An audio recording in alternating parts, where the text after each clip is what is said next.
Assalamualaikum. Welcome to my YouTube channel Stories of Night. आईना और साया पार्ट 2। सोया का आधा हाथ आईने के अंदर धंस चुका था।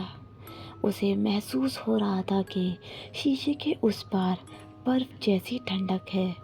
असली सोहेल जो अंदर कैद था ने सोया का वही हाथ अंदर से पकड़ लिया, मगर उसे खींचने के लिए नहीं, बल्कि उसे इशारा करने के लिए।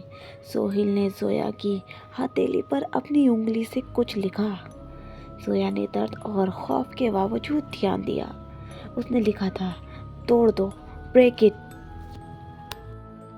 वो सोहेल हमजाद जो सोया को खींच रहा था अचानक रुका।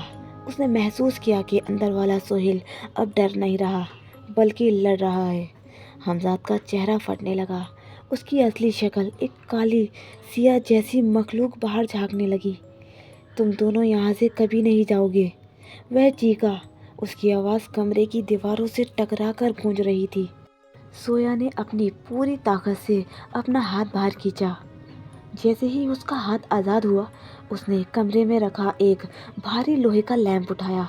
नहीं, हमजा चिल्लाया और जोया की तरफ लपका, मगर देर हो चुकी थी। जोया ने पूरी कुव्वत से लैंप आईने के ठीक बीचों बीच मारा। पहला बार आईने में गहरी दरार पड़ गई। हमजाद के जिस्म से खून की जगह काला धुआं निकल रहा था। दूसरा बार शीशा चूर चूर होकर जमीन पर गिर गया। एक कान फाड़ देने वाली चीख गूंजी और पूरा कमरा अंधेरे में डूब गया। सोया बेहोश होकर गिर पड़ी। अगली सुबह अगली सुबह क्या सब ठीक था? अगली सुबह क्या सब ठीक था? जब सोया की आँख खुली तो धूप खिड़की से अंदर आ रही थी। सोहेल उसके पास बैठा था। उसके हाथ पर पट्टी बांधी हुई थी। सोहेल, सोया ने डरते हुए पूछा, क्या तुम असली हो? सोहेल ने मुस्कुराकर उसका हाथ थामा। हाँ जोया, मैं ही हूँ। तुमने मुझे बचा लिया। जब आईना टूटा तो वह मखलूक वापस पुरानी दुनिया में चली गई और मैं बाहर आ गया। सोया सुकून का सांस लिया। दोनों ने फैसला किया कि वह उसी वक्त वह फ्लैट छोड़ देंगे। सोहेल अपना सामान पैक कर रहा था। जब सोया बाथरूम में हाथ धोने गई, वहाँ एक छोटा सा आईना लगा था। सोया ने हिम्मत करके उसमें देखा।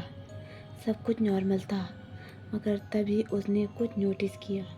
सोहेल बाहर कमरे में पैकिंग कर रहा था और गुनगुना रहा था। सोया ने आईने में देखा कि सोहेल का रिफ्लेक्शन अक्स वहाँ खड़ा था, मगर आईने वाला सोहेल गुनगुना नहीं रहा था। आईने वाला सोहेल बिल्कुल खामोश खड़ा जोया को घूर रहा था। उसने धीरे से अपनी उंगली अपने होठों पर रखी, जैसे जोया को खामोश रहने का इशारा कर रहा हो। जोया को समझ आ गया, जो बाहर आया वह असली सोहेल नहीं था। असली सोहेल तो अब भी टूटे हुए आईने के हर टुकड़े में कैद रह गया था। जोया का दिल जोर जोर से धड़क रहा था।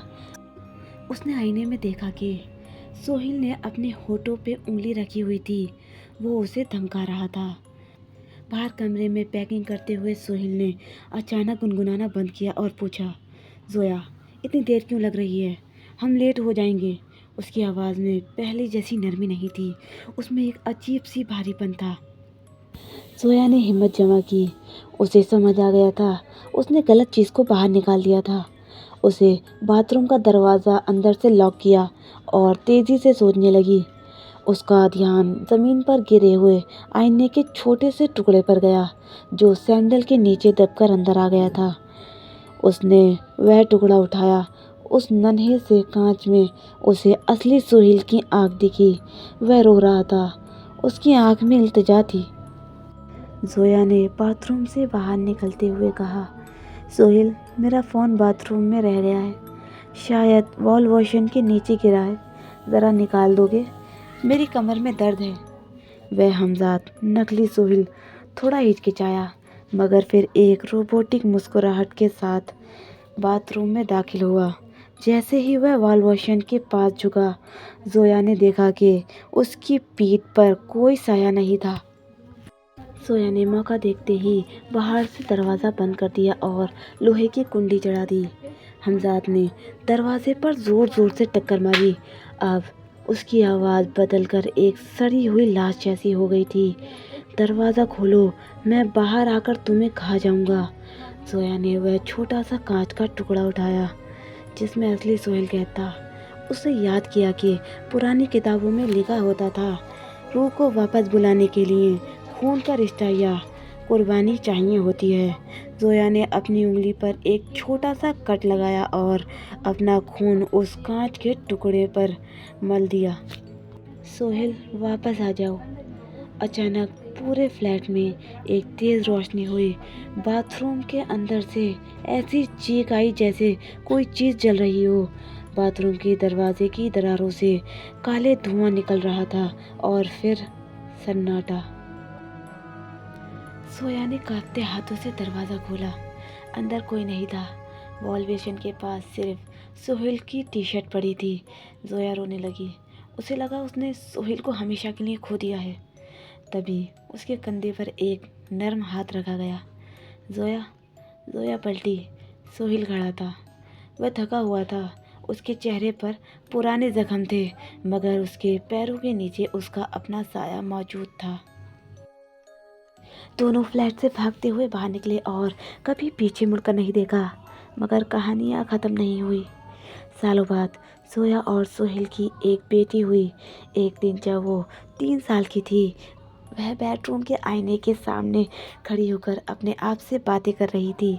सोया ने पूछा, बेटा किससे बातें कर रही हो? बेटी ने मासूमियत से आईने की तरफ इशारा किया और कहा, मम्मा, आईने वाली आंटी कह रही है कि उन्हें भूख लगी है और वो आपका पूछ रही हैं। इंशाल्लाह फिर मिलेंगे ऐसी ही मज़ेदार स्टोरी के साथ अगले सैटरडे रात 11:30 बजे, सिर्फ स्टोरीज ऑफ नाइट पर। तब तक के लिए खुदा हाफिज़, स्टे सेफ, शब खैर।